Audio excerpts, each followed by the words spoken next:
मेरे भाइयों, पुरानी महफिल है और रमजान की रात है। एक वो अजीम उस्ताद जो हमारे हिंदुस्तान की सरजमीन पर पैदा हुआ और अरब दुनिया में अल्लाह ने उसे मकबूल बनाया। मैं बहुत ही अदब व एहतराम के साथ हिंदुस्तान के तजवीद व क़िराअत के इमाम वक्त हजरत मौलाना उस्ताद अल-कुर्रा क़ारी मोहम्मद अली खान साहब दामत बरकातुहू सऊदी इनाम याफ्ता बानी सदर दारुल क़िराअत अल-वासितिया इमाम खतीब जामे मस्जिद वासितिया से दरख्वास्त करता हूँ कि हजरत वाला तशरीफ लाए, तिलावत फरमाए, दुआ फरमाए। आज के महफिल की इख्तिताम होगा। जैसा कि हजरत क़िबला ने कहा था कि बेटा शुरुआत करे, वालिद उसके इख्तिताम करे, तो इंशाअल्लाह हजरत वाला के हुक्म के मुताबिक उसकी तामील होती है। मैं बहुत ही अदब के साथ तजवीद और क़िराअत के अजीम उस्ताद जिसकी 50 साल पुरानी खिदमत वाली अजीम जिंदगी है, दुआ करें रब्बुल आलमीन से अल्लाह इन बुजुर्गों के साये को हम पर दराज फरमाए, इनकी उम्रों में बरकत अता फरमाए। इन जैसी खिदमत तो हम कहते हुए भी थोड़ा रुकना पड़ता, इन जैसी अजीम खिदमत का कुछ हिस्सा अल्लाह हमें भी नसीब कर दे, हमारी नस्लों में इस सिलसिले को अल्लाह जारी फरमा दे। दुआ करे। मेरा बेटा है मोहम्मद सिद्दीक अली खान, एक तो हजरत अबू बकर सिद्दीक रज़ियल्लाहु ताला अन्हु की अजीम निस्बत है और दूसरे दुनिया के वो अजीम उस्ताद शेख मोहम्मद सिद्दीक अल-मिंशारी रहमहुल्लाह, वो भी निस्बत है। अल्लाह ताला मेरे बेटे को भी जय्यद हाफिज़ कुरान और क़ारी कुरान बनाए। हजरत वाला की आमीन की अल्लाह ताज रखे। अस्सलामु अलैकुम व रहमतुल्लाहि व बरकातुह।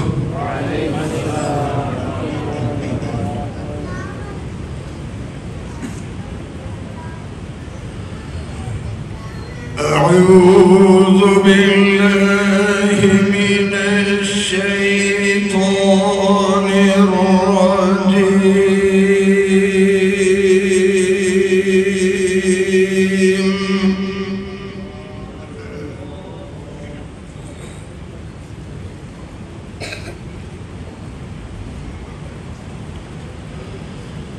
बिस्मिल्लाहिर रहमानिर रहीम।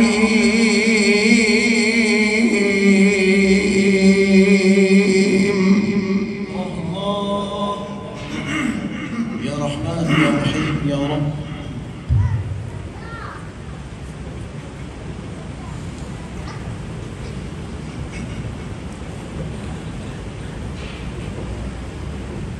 لا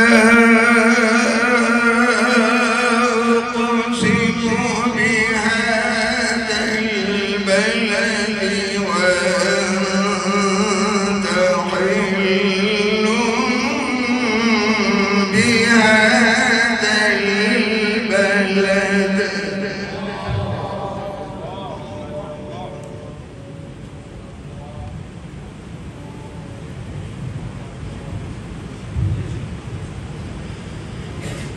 ووالد وما ولد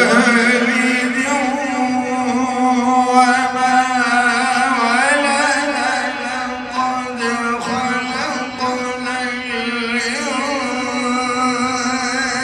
الإنسان في كبد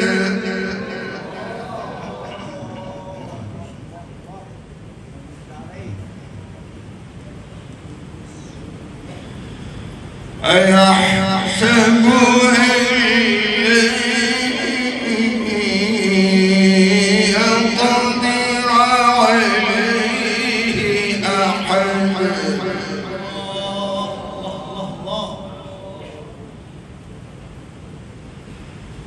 يقول أهلكت مالا لبدا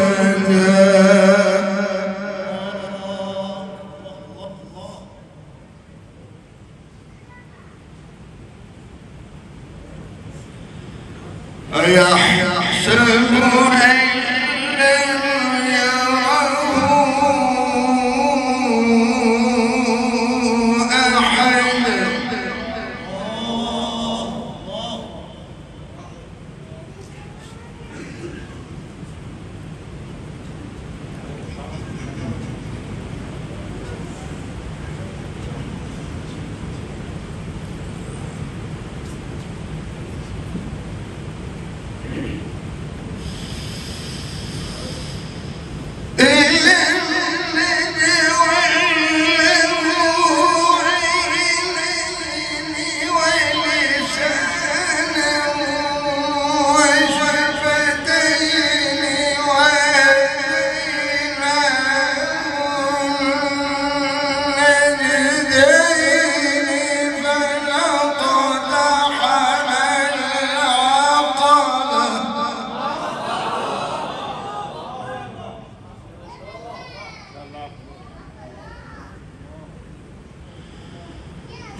يتيما ذا مقربة أو مسكينا ذا مسربة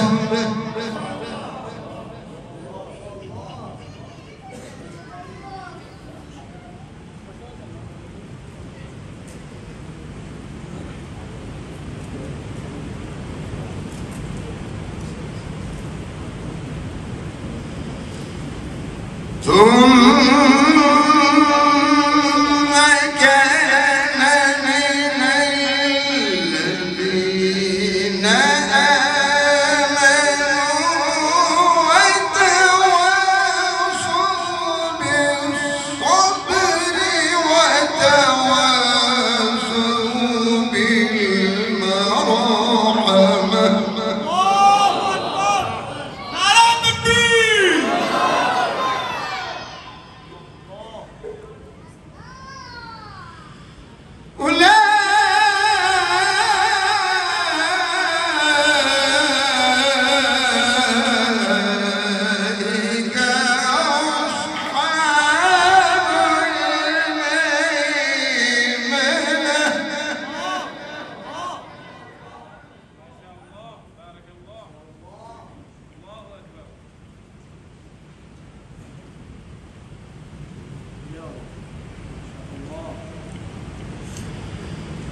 والذين كفروا بآياتنا هم أصحاب المشأمة.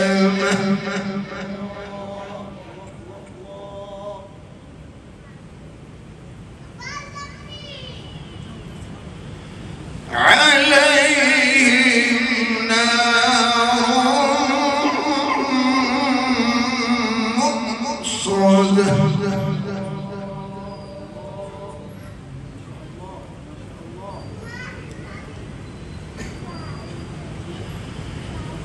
بسم الله الرحمن الرحيم.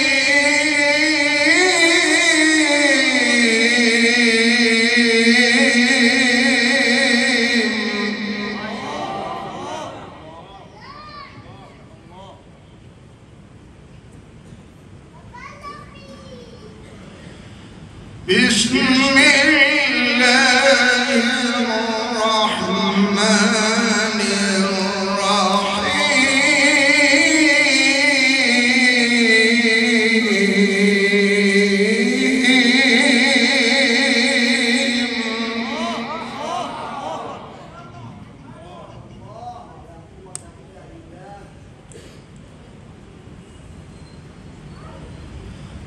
اقرأ باسم ربك الذي خلق.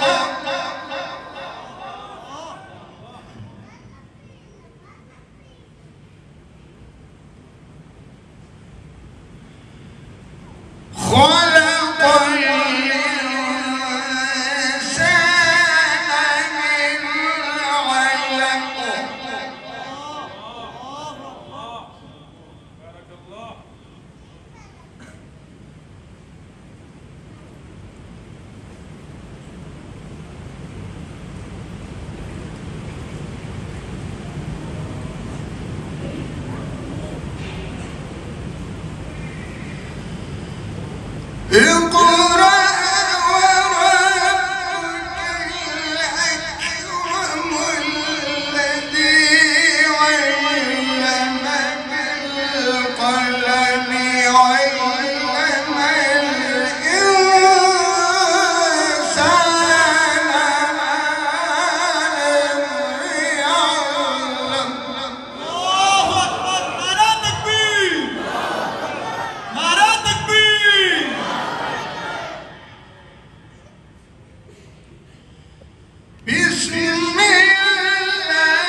الصمد لم يلد ولم يولد ولم يكن له كفوا أحد. الله أكبر. نعرة التكبير.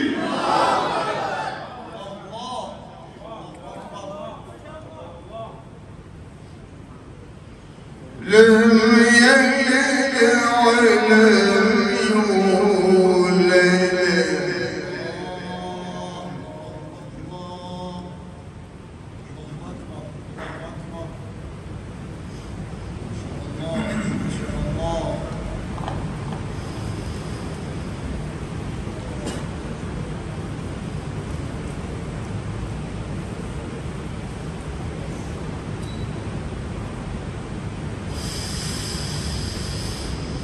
بسم الله الرحمن الرحيم.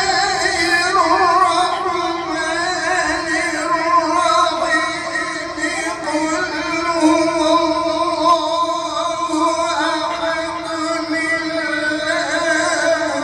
الصمد لم يلد ولم يولد ولم يكن له كفوا أحد. الله أكبر. سبحان الله.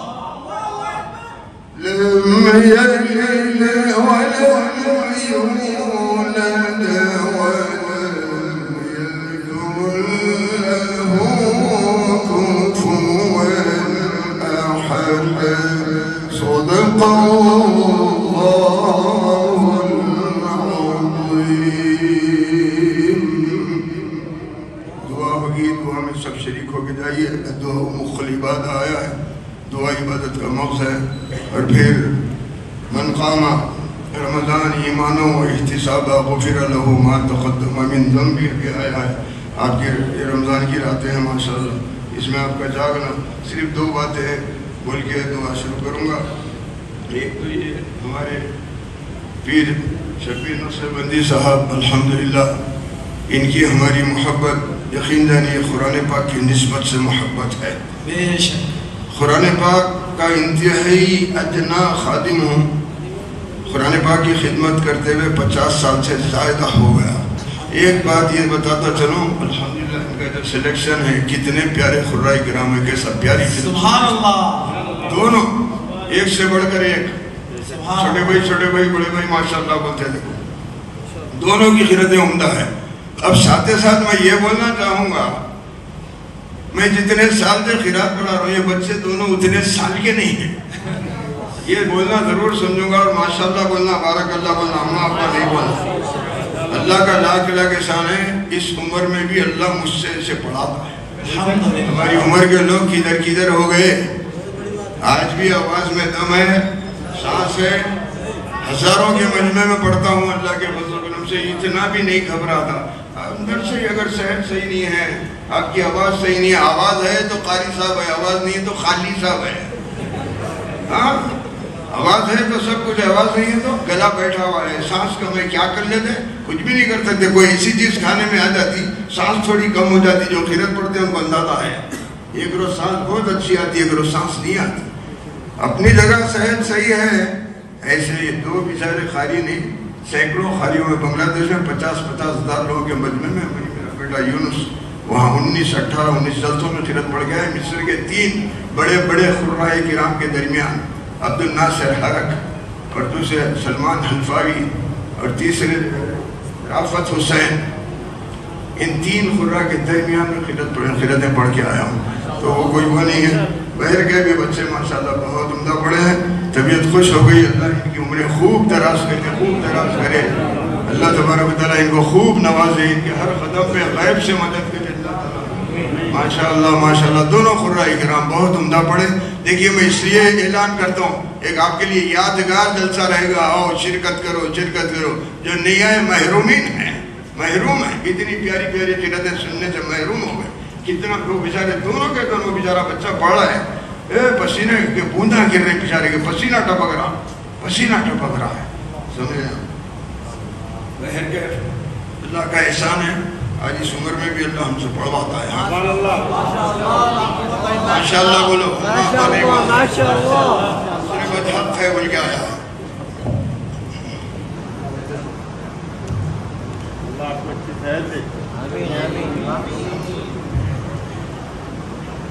میں سید پیر شبیر نصرانی صاحب کا بھی بڑا شکر گزار ہوں. ان کا بھی انتہا شکریہ. اللہ بیچارے کو صحت دے، صحت دے، صحت دے. ان کو صحت کے ساتھ رکھے، حفظ و امان میں رکھے. کئی برس 33واں جلسہ ہو رہے ہیں. اللہ کرے ان سے اور ایسے 33 جلسے نہیں، اللہ تعالیٰ اور جتنے چاہے جلسے خلافت زندہ فرمائے. ہماری دلی تمنا ہے.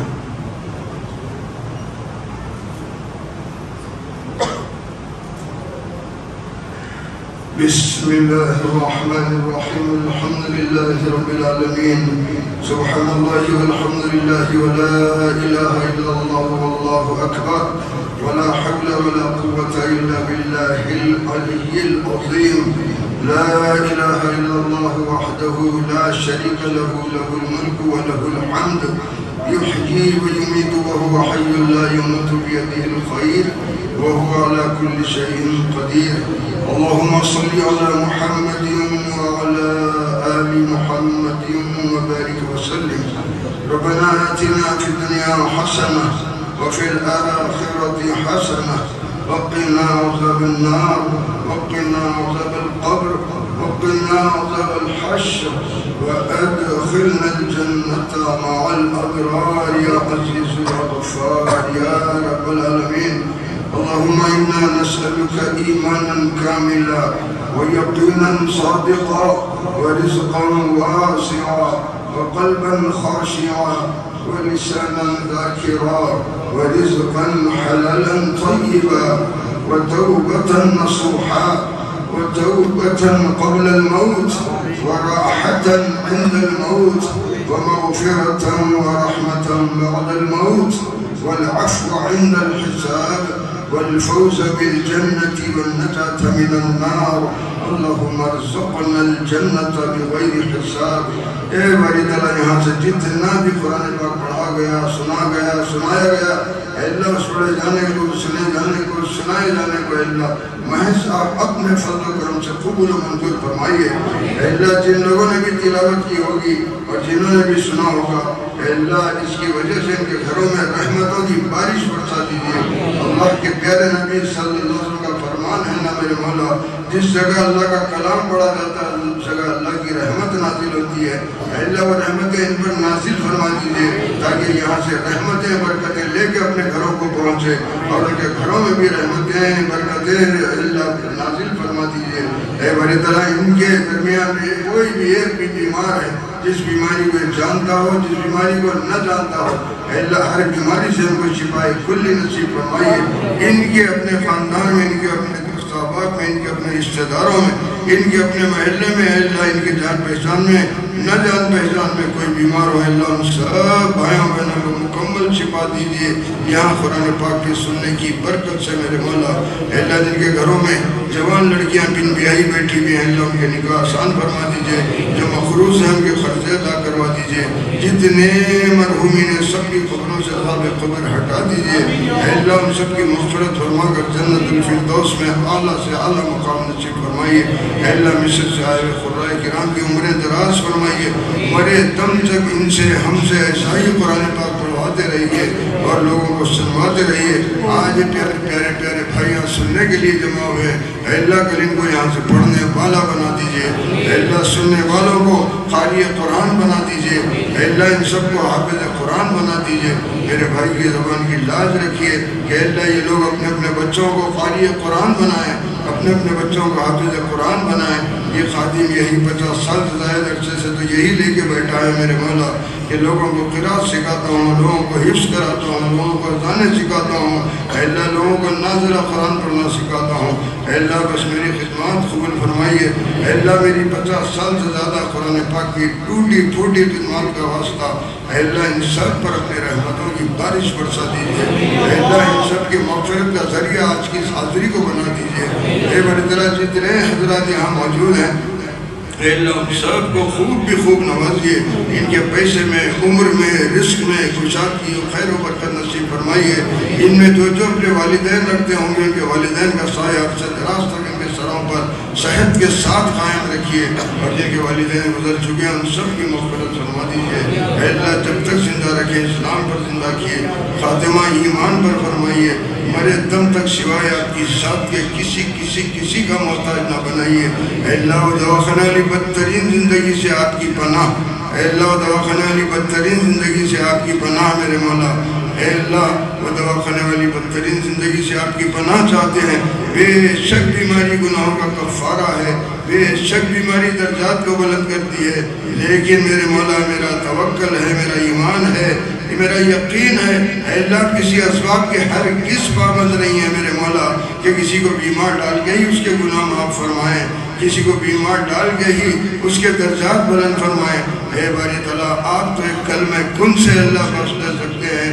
اے اللہ آپ خود فرماتے ہیں علی کل شیء قدیر کی آپ شان رکھتے ہیں، انی فعال لما یرید فرماتے ہیں، میں جو چاہتا ہوں کرتا ہوں۔ بس اے باری تعالیٰ آپ سے بہت ادب کے ساتھ گزارش کرتا ہوں، ان تمام کی، نہ صرف ان تمام کی، ہم تمام کی، بلکہ ہمارے اپنے خاندانوں کی، تمام دوست احباب کی، ملنے جلنے والوں کی، مجھ سے محبت رکھنے والوں کی، اے اللہ سارے مومن بھائیوں بہنوں کی اللہ مغفرت فرما دیجئے، مغفرت فرما دیجئے، مغفرت فرما دیجئے۔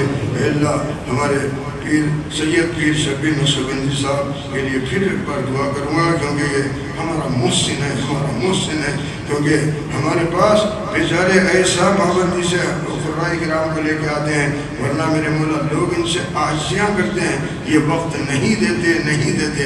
اے اللہ ہمارے پاس بڑی پابندی سے لاتے ہیں، اپنے پروگرام میں ہمارا پروگرام خود شریک کر دے کہ ہمیں اطلاع دے دیتے ہیں۔ اے اللہ ان کی عمر دراز فرمائیے۔ اے اللہ خدا نخواستہ ان کے جسم میں کوئی بیماری جس کو یہ بیچارے جانتے ہوں گے نہ جانتے ہوں گے، اے اللہ اس بیماری سے شفائے کلی نصیب فرمائیے۔ ان کے بیوی بچوں کو اے اللہ ان کے خاندان کے لوگوں کی ان کی آنکھوں کی ٹھنڈک کا ذریعہ بنائیے، ان کا سایہ ان کے سروں پر عرصے دراز تک صحت کے ساتھ قائم رکھیے۔ اے اللہ دواخانے والی بدترین زندگی سے آپ کی پناہ چاہتا ہوں، کسی کو بھی دواخانے والی بدترین زندگی نہ دیجیے، ایسے ہی درجات بلند فرما دیجیے، ایسے ہی گناہ معاف فرما دیجیے۔ اے اللہ میرے اولاد میرے بچے بھی اللہ اور یہاں کی جلسے کے لیے بیچارے جتنے بچے بھی یہاں کام کریں، خالی آواز دیتے ہی سب جمع ہو جاتے ہیں، اے اللہ ان کے گھروں میں بھی نورانی بارش برسا دیجیے، ان سب کو خوش رکھیے، اپنے مقبول ترین بندوں میں ان کا ہمارا سب کا شمار فرمائیے۔ ربنا تقبل منا انك انت السميع العليم وتب علينا انك انت التواب الرحيم وصلى الله تعالى على خير خلقه محمد وعلى آله وأصحابه أجمعين والحمد لله رب العالمين آمين آمين یا رب العالمین۔ دوستوں بزرگ آپ سب کا شکریہ، میرے بہت بہت شکریہ، جزاکم اللہ خیر۔ ہماری آواز کا آپ نے سب لبیک مل کے چلے آئے، جزاکم اللہ خیر۔ تم سب کو عمر اللہ تعالیٰ کرے، تم سب کو بہت خوش رکھے بیٹھے۔ تھوڑا راستہ دے دیجئے، زحمت مت دیجئے، تھوڑا اکرام کو اور حضرت کو جانے کے لیے راستہ دیجئے، کہیں تھوڑے ہمارے بچے تھوڑے ساتھ پہنچ جاؤ، مسافیہ کر کے اوپر زحمت مت دیجئے بھائی۔ آپ تمام کا شکریہ، خاص طور پر حضرت مولانا سید پیر شبیر نقشبندی صاحب دامت برکاتہم کا میں شکر گزار ہوں۔